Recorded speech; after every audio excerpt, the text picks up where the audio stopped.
Control and coordination we have started और आपको बताया गया था कि कंट्रोल एंड कोऑर्डिनेशन एनिमल्स में ह्यूमंस के अंदर दो तरह से होता है, हार्मोन्स के थ्रू और नर्वस सिस्टम के थ्रू। हार्मोन वाला पार्ट हम लोगों ने कवर कर लिया था, हम लोग न्यूरॉन्स पढ़े थे। न्यूरॉन्स आपको बता दिया गया था, न्यूरॉन्स आपकी बॉडी के सबसे लंबे सेल होते हैं, लॉन्गेस्ट सेल्स होते हैं और इसके अंदर ये बताया था ये साइटोन होता है और इसके एक्सन है। ये एक्सॉन है, इसके ऊपर माइलिन शीट होती है। माइलिन शीट का काम ये इंसुलेटर का होता है और ये कंडक्शन को फास्ट करता है। तो आपको ये बताया गया था कि न्यूरॉन बॉडी के लंबे सेल्स हैं, 90 सेंटीमीटर तक इनकी लेंथ होती है। ये डिजाइन होते हैं, इनका काम मैसेज को कंडक्ट करना है। ये जैसे वायर्स होते हैं, ये वायर्स की तरह मैसेज को पास ऑन करने के लिए रिस्पॉन्सिबल होते हैं। ऐसे तकरीबन 200 से 300 बिलियन न्यूरॉन्स आपकी बॉडी में प्रेजेंट होते हैं। उसके बाद ये जो एंड होता है यहाँ पर, इनको कहते हैं साइनेप्टिक नॉब या नर्व एंडिंग। इनकी जो ब्रांचेस हैं इनका नाम होता है डेंड्राइट्स और इसका कलेक्टिव जो पार्ट बताया था साइटोन भी कहते हैं, सोमा भी कहते हैं और सेल बॉडी कहते हैं। फिर उसके बाद मैंने आपको बताया था 3 टाइप के न्यूरॉन होते हैं फंक्शन के बेसिस पर। वो न्यूरॉन जो सेंस ऑर्गन से मैसेज लेकर जाते हैं उनको कहते हैं क्या? सेंसरी न्यूरॉन कहते हैं या आफ्रेंट न्यूरॉन्स। और वो न्यूरॉन जो नर्वस सिस्टम से मैसेज लेकर आते हैं सेंस ऑर्गन तक उनको क्या कहते हैं? मोटर न्यूरॉन या इफरेंट न्यूरॉन। और तीसरा न्यूरॉन होते हैं रिले न्यूरॉन्स। रिले न्यूरॉन ऐसे न्यूरॉन होते हैं जिनका काम होता है कनेक्ट करना एक टाइप के न्यूरॉन से दूसरे टाइप के न्यूरॉन में मैसेज को पास ऑन करने वाले न्यूरॉन कौन से कहलाते हैं? Relay neuron.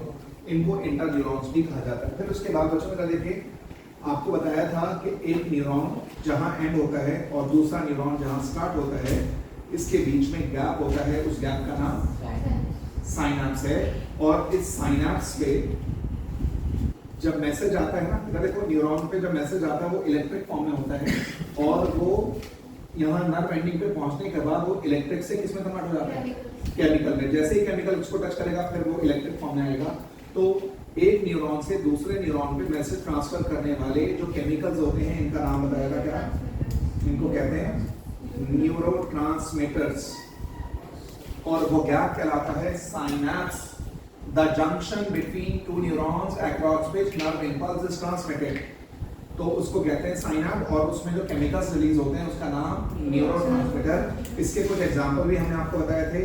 एक बड़ा कॉमन न्यूरोट्रांसमीटर है जिसका नाम ये है एसिटाइलकोलिन, एक होता है डोपामाइन, एक होता है gamma amino butyric acid, epinephrine, norepinephrine, serotonin और भी होते हैं, लेकिन ये मेन है एसिटाइलकोलिन और डोपामाइन। डोपामाइन के बारे में आप बच्चों को बताया गया था, ये एक ऐसा डोपामाइन एक न्यूरोट्रांसमीटर है जिसके सिक्रीशन में जब दिक्कत आती है, कभी सिक्रीट हो रहा है कभी सिक्रीट नहीं हो रहा, तो इसके सिक्रीशन में दिक्कत आने की वजह से अक्सर बुजुर्गों के अंदर एक प्रॉब्लम देखने को मिलती है। एक न्यूरोलॉजिकल डिसऑर्डर है जिसका नाम क्या है? Parkinson's disease. और पार्किंसंस डिजीज जिस पेशेंट को हो जाती है उनको ना हैलुसिनेशन की दिक्कत होती है। हैलुसिनेशन का मतलब होता है पेशेंट को वो चीजें दिखेंगी जो उसके सबकॉन्शियस माइंड में है बट रियलिटी में वहां नहीं है, वो चीजें दिखेंगी और वो चीजें सुनाई देंगी जो रियलिटी में नहीं है। The disease is called Parkinson's disease है। तो ये बात आप बच्चों को लास्ट क्लास में बता दी गई थी, साइनैप्स के बारे में बता दिया गया था। अब हम बात करने वाले हैं नर्वस सिस्टम के बारे में। Listen to me. देखो, अच्छा न्यूरॉन के ऊपर माइलिन शीट के होने से या ना होने से ये सब क्या फर्क पड़ेगा? अगर माइलिन शीट नहीं होती तो जो इलेक्ट्रिक इंपल्स जो होती है सर वो बहुत धीरे धीरे काम करेगी। अगर माइलिन शीट होगी तो जो फैट्स होता है तो वो पूरा कंडक्टिव होता है जिससे इसको कंडक्शन करते जाएगा, कंडक्शन फास्ट हो जाता है। मैंने कहा था ये जो चार्जेस हैं डायरेक्टली जंप करते हैं इस नोड ऑफ रेन गियर पर, फिर नोड ऑफ रेन गियर पर, फिर नोड ऑफ रेन गियर पर, फिर नोड ऑफ रेन। जब न्यूरॉन्स के ऊपर माइलिन शीट होती है तो कंडक्शन बहुत तेज होता है, जंप करते हुए चार्जेस जाते हैं। और जब न्यूरॉन के ऊपर माइलिन शीट नहीं होती कंडक्शन कंपैरेटिवली स्लो हो जाता है। तो conduction become faster due to the presence of myelin sheath. ठीक, अब बच्चों हम बात कर रहे हैं नर्वस सिस्टम की। नर्वस सिस्टम को हम 3 कैटेगरी में डिवाइड करते हैं, central nervous system, peripheral nervous system और ऑटोनॉमिक नर्वस सिस्टम। आपको सिलेबस में मेन ये वाला पढ़ना है। Central nervous system. देखें, जो सेंट्रल नर्वस सिस्टम है इसमें आपने दो पार्ट पढ़ने हैं। एक पढ़ना है क्या, ब्रेन, और एक पढ़ना है स्पाइनल कॉर्ड। ये आपके नर्वस सिस्टम के सबसे अहम एरियाज हैं जो आपकी बॉडी में कंट्रोल एंड कोऑर्डिनेशन में पार्टिसिपेट करते हैं, वो है ब्रेन एंड स्पाइनल कॉर्ड। सुनिए सब बच्चे ध्यान से, brain and spinal cord are the main areas जो आपकी बॉडी में कंट्रोल एंड कोऑर्डिनेशन में हेल्प करते हैं। इस ब्रेन को हमने अलग अलग पार्ट्स में डिवाइड किया। देखिए, जब एक बच्चा अपनी माँ के बॉडी में होता है उस टाइम पर उसका जो नर्वस सिस्टम होता है एक ट्यूब की फॉर्म में होता है, लेकिन जैसे जैसे वक्त गुजरता है ये इसका बच्चे का नर्वस सिस्टम इस तरह से डिस्टिंग्विश हो जाता है और उसमें तीन पार्ट्स आ जाते हैं। देखिए, ये वाला जो पार्ट है इसको कहा जाता है क्या, फोर ब्रेन। ये वाला पार्ट कहलाता है क्या, हाइंड ब्रेन। और ये बीच वाले कनेक्ट करने वाला जो पोर्शन है इसका नाम क्या है, मिड ब्रेन। तो इसका मतलब ब्रेन के अंदर तीन पार्ट होते हैं, fore brain, mid brain and hind brain. ठीक है, अब ये फोर ब्रेन जो वाला पार्ट है, देखें इसमें आ गया फोर ब्रेन, मिड ब्रेन और हाइंड ब्रेन। हाइंड ब्रेन, अब ये फोर ब्रेन जो है इसके अंदर तीन पार्ट्स आते हैं। इसमें आता है सबसे पहले सेरिब्रम, सेकंड पार्ट आता है कौन सा, ऑल फैक्टरी लोब, और एक और पार्ट आप उसमें इंक्लूड कर सकते हैं डायनसेफलॉन। डायनसेफलॉन, सेरिब्रम, ऑल फैक्टरी लोब्स, ये वाला पार्ट आता है। मिड ब्रेन के कंपोनेंट आपके सिलेबस में नहीं है। हाइंड ब्रेन के अंदर तीन कंपोनेंट्स आते हैं, एक आता है पॉन्स वरोलाई, दूसरा पार्ट आता है कौन सा, मेडुला ऑब्लोंगेटा, और तीसरा पार्ट आता है कौन सा, सेरिबेलम।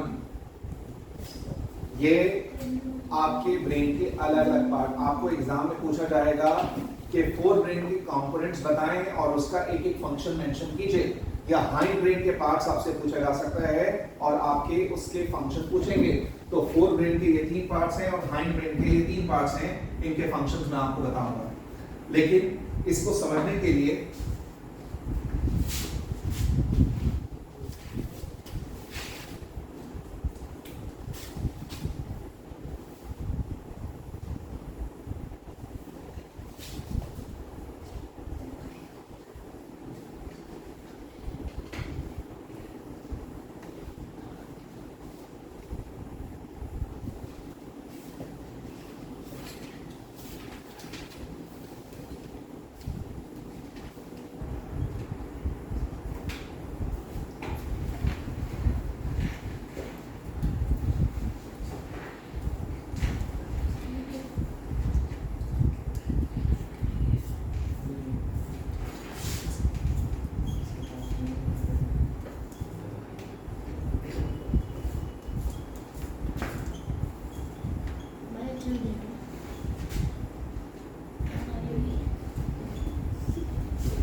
देखें समझ में ध्यान दीजिए।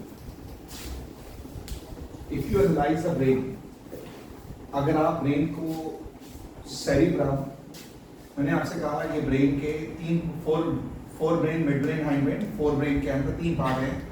सेरिब्रम, ये जो आपने देख रहे हैं ये पूरा पार्ट ये सेरिब्रम है जो साइड से आपको नजर आ रहा है।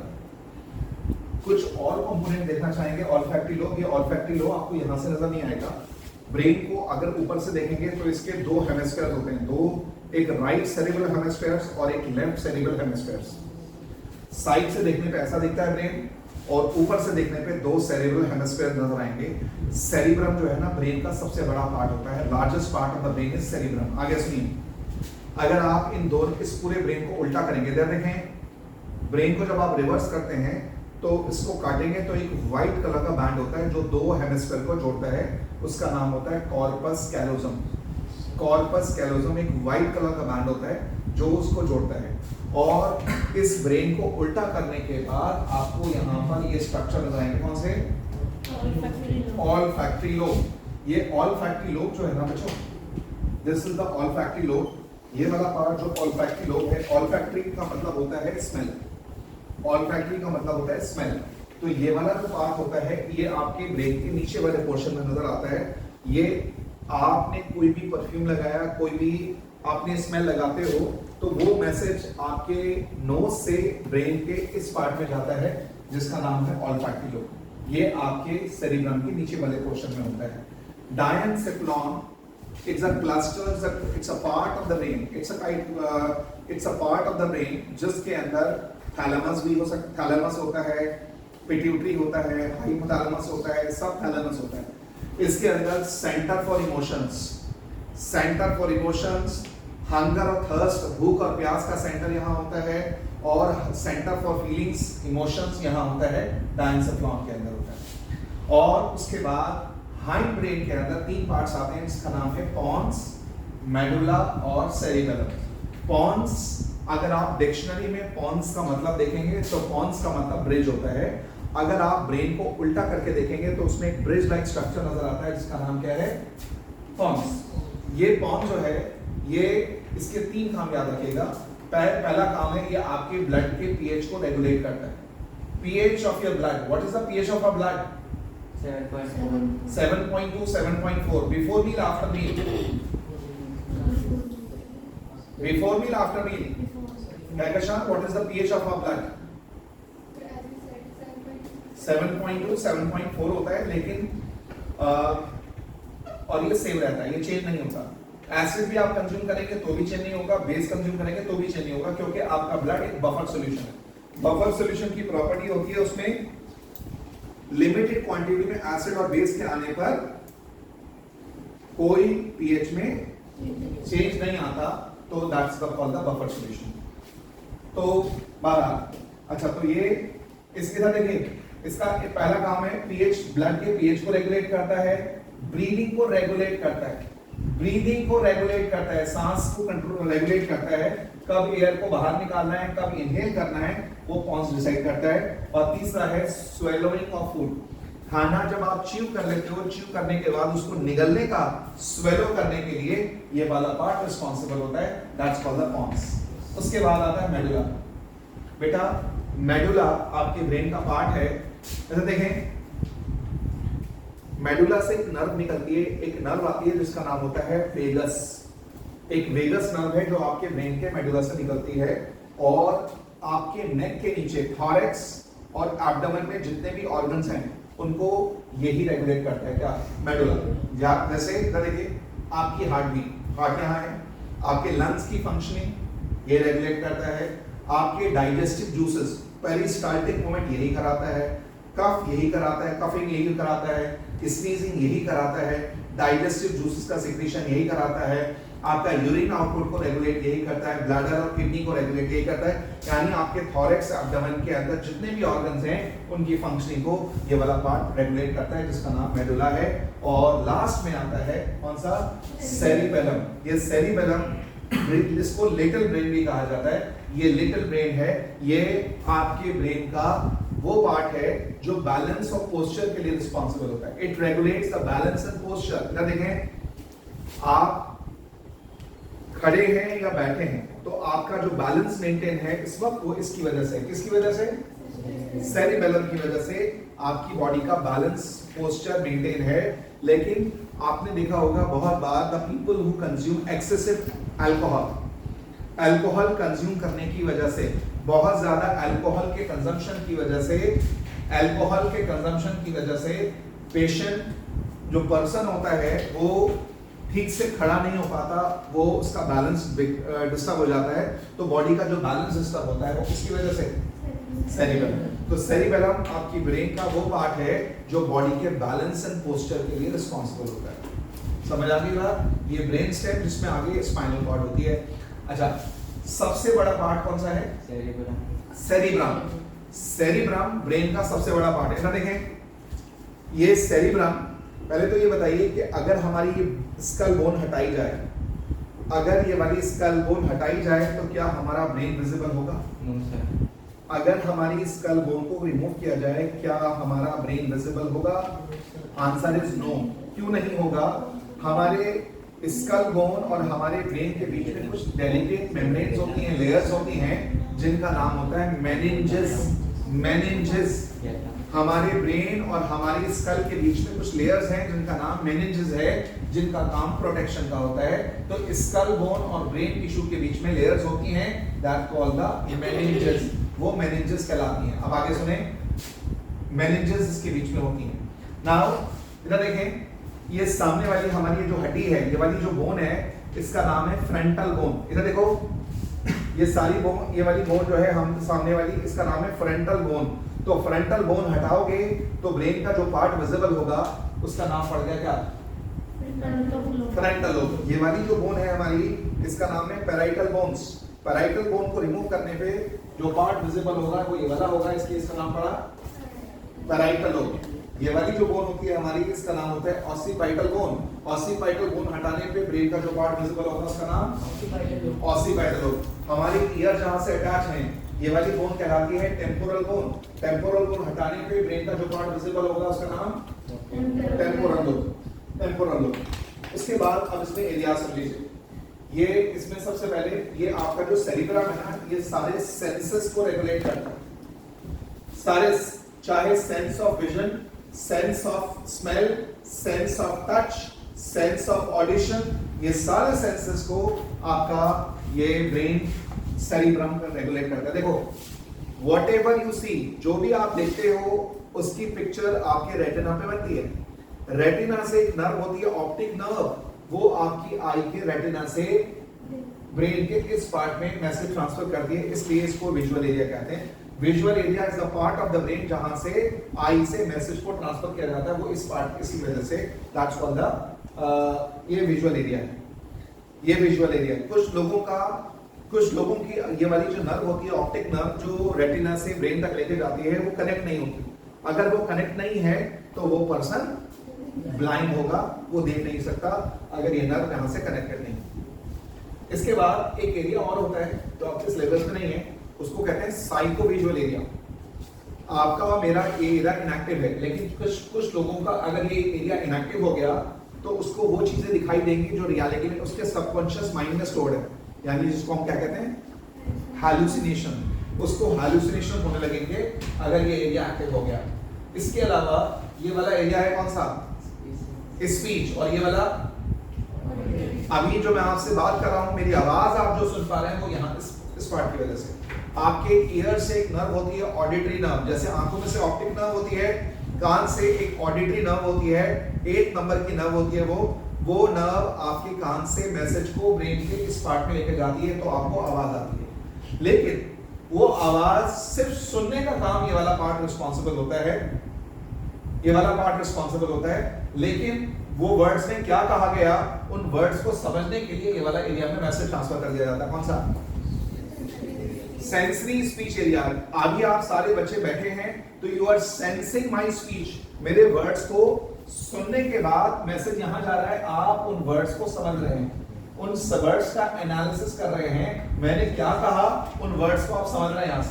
फिर उसके बाद आपके मन में कोई सवाल आएगा, कोई सवाल आपके मन में आएगा कि आपने कोई क्वेश्चन पूछना है तो आप बोलेंगे यहां से, कौन सा, मोटर स्पीच एरिया। जब हम बोलते हैं तो इस एरिया से, सुनते हैं इस एरिया से, वर्ड्स को, स्पीच को सेंस करते हैं इस एरिया से। तो आवाज सुनी यहां से, मैसेज गया यहां पर, फिर बोले यहां से। तो इसलिए ये अलग अलग पार्ट्स होते हैं। उसके बाद इधर देखें, ये वाला पार्ट है मोटर एरिया। मोटर एरिया दो होते हैं, इधर देखें, ये सेरिब्रम है, एक मोटर एरिया राइट लोब में होगा, एक लेफ्ट में लोब में होगा। ये वाला पार्ट, अगर ये वाला एरिया में मोटर एरिया, अगर यहाँ पे खून क्लॉट हो गया, किसी इंसान का ब्रेन में ब्लीडिंग हुई और यहाँ क्लॉट हो गया, तो बॉडी का लेफ्ट हिस्सा पैरालाइज हो जाएगा, आधा फेस, एक हाथ, एक लेग पैरालाइज हो जाएगा, बॉडी का वो पार्ट रिस्पॉन्ड नहीं करेगा। अगर यहाँ पे क्लॉटिंग होगी, बॉडी का राइट वाला पार्ट पैरालाइज हो जाता है। तो ये पार्ट मोटर एरिया आपकी बॉडी के मोटर फंक्शंस को कंट्रोल करता है। उसके बाद मोटर एरिया मैंने आपको ये बता दिया, ये है कौन सा एरिया? गस्टेशन। गस्टेशन का मतलब होता है taste. Taste, whenever you put anything on your tongue, कुछ भी आप जबान पे रखते हो, उसका जो टेस्ट आता है, दैट इज, उसका मैसेज यहां तक जाता है, that's called the gustatory area. और उसके बाद ये जो सेरिब्रम है, ये आपकी बॉडी का सीपीयू है, सेंट्रल प्रोसेसिंग यूनिट। ये पार्ट आपकी बॉडी का सेंट्रल प्रोसेसिंग यूनिट है। सेंट्रल प्रोसेसिंग यूनिट है ये, क्योंकि जो भी इंफॉर्मेशन आप रिसीव करते हैं वो इंफॉर्मेशन इसमें स्टोर होती है। डेटा को प्रोसेस, डेटा को कंपेयर किया जाता है। जो जैसे मान लीजिए मैंने आपसे कहा बच्चों हमने लास्ट क्लास में क्या पढ़ा था, तो आपने फौरन आपका सीपीयू जो है आपका सेरिब्रम उस इंफॉर्मेशन को प्रोसेस करेगा और फौरन आपको याद आ जाएगा आपने क्या पढ़ा था। तो इसलिए ये वाला जो पार्ट है इसमें डेटा प्रोसेस होता है। आपके मन में कोई विचार आता है, कोई सवाल आता है, कोई कॉन्सेप्ट आपको टीचर ने बताया, लेकिन आपके मन में सवाल आया क्यों, व्हाई, हाउ, इंटेलिजेंट बेस्ड जो क्वेश्चंस होते हैं, क्यों, हाउ, कैसे, तो उसके लिए यही सेरिब्रम रिस्पांसिबल होता है। जितनी भी इंफॉर्मेशन है प्रोसेस, आपको इस क्लास में कोई क्वेश्चन दिया गया, कोई पहेली आपको, रिडल आपको दी गई, आपसे पूछा गया बताओ इसका आंसर क्या होगा।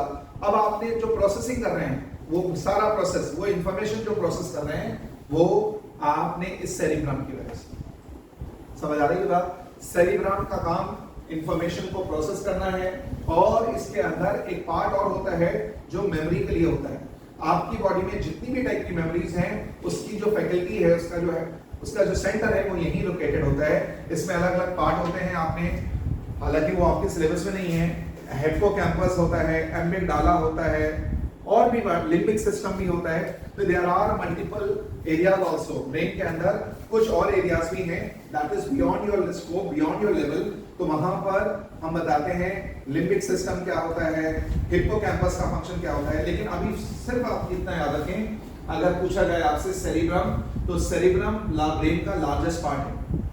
ये सेरिब्रम ब्रेन का सबसे बड़ा पार्ट है। सबसे पहले तो ये आपके सेंसेस को कंट्रोल और रेगुलेट करता है। दूसरा, ये इसके अंदर सेंटर फॉर होता है, centre for speech, centre for speech, चाहे वो सेंसरी स्पीच एरिया हो या मोटर स्पीच एरिया हो। तीसरा, इसके अंदर सेरिब्रम के अंदर वो पार्ट होता है जिससे मूवमेंट और लोकोमोशन होता है। आप अपनी बॉडी के मोटर फंक्शन, जो आपकी बॉडी में मोटर फंक्शंस होते हैं, उनको इसी वजह से करा पाते हैं। आपकी बॉडी में जो मोशन हो रहा है, आपकी बॉडी में जो मूवमेंट होता है, वो इसी सेरिब्रम की वजह से। आप इंफॉर्मेशन को प्रोसेस कर पाते हैं, आप चीजों को याद कर पाते हैं, आप रिकॉल कर पाते हैं, ये सारा का सारा काम आपका सेरिब्रम कराता है। तो it is one of the very important area of the brain, जो आपकी बॉडी में सबसे बड़ा पार्ट है। और ये सेंसेस, मेमोरी, इंटेलिजेंस और इसको मोटर फंक्शंस को रेगुलेट करता है, दैट्स द सेरिब्रम। इसका मैंने बताई थी आपको, ऑल्फैक्टरी रिलेटेड टू स्मेल होता है। ये यहाँ पर इंफॉर्मेशन जाती है रिलेटेड टू स्मेल। लेकिन आपको पता होगा ये ऑल्फैक्टरी लोब जो है ना, ह्यूमन का बहुत ज्यादा इवॉल्व नहीं है। ह्यूमंस का ये ऑल्फैक्टरी लोब जो है बहुत ज्यादा इवॉल्व नहीं है। लेकिन डॉग्स में, खास तौर पे जो स्निफर डॉग्स होते हैं, उनका ये ब्रेन का हिस्सा बहुत ज्यादा इवॉल्व है। इसलिए स्निफर डॉग एक ही स्मेल को काफी देर तक महसूस कर सकते हैं, लेकिन आप और मैं नहीं कर सकते। उनका ये वाला पार्ट बहुत वेल डेवलप होता है, that's the olfactory lobe. Diencephalon मैंने आपको बता ही दिया। Diencephalon is centre for emotion, feelings, hunger, thirst के लिए और इसके अलावा थर्मोस्टेट, बॉडी का टेम्परेचर को भी रेगुलेट करने का काम डायंसेफ्लॉन का है। पॉन्स का काम ब्रीदिंग को रेगुलेट करना, दूसरा काम स्वेलोइंग ऑफ फूड को च्यू करने के बाद जो स्वेलो करते हैं उसका काम, और ब्रीदिंग को रेगुलेट करना, पीएच को और आपके ब्लड के पीएच को रेगुलेट करना, ये काम पॉन्स का है। मेडुला बहुत इंपॉर्टेंट पार्ट है हाइंड ब्रेन का, वो आपकी हार्ट बीट को रेगुलेट करता है, आपके लंग्स की फंक्शनिंग को कंट्रोल करता है, आपकी बॉडी में डाइजेस्टिव जूसेस को सिक्रेट कराता है, आपकी बॉडी में पेरिस्टाल्टिक मूवमेंट कराता है, और आपकी बॉडी में वॉमिटिंग सेंटर भी यही है, कफिंग का सेंटर भी यही है, स्नीजिंग का सेंटर भी यही है, यूरिनरी ब्लैडर का फंक्शन भी इसके कंट्रोल में है, और लिवर का फंक्शन यानी बॉडी के जितने भी डाइजेस्टिव जूसेस हैं वो सब के सब इसके कंट्रोल में है मेडुला। और आखिरी में ये वाला पार्ट आता है दैट्स कॉल्ड द सेरिबेलम। ये सेरिबेलम द पार्ट दिस ये हाइंड ब्रेन का पार्ट है जिसका काम है क्या चीज रेगुलेट करना, balance and posture. Balance and posture के लिए सेरिबेलम रिस्पांसिबल होता है। समझ आती बात? Balance and posture of the body is controlled and regulated by cerebellum। अगर किसी इंसान के cerebellum में इंजरी होगी तो वो अपना बॉडी का जो बैलेंस है उसका डिस्टर्ब हो जाएगा। Is that clear to you?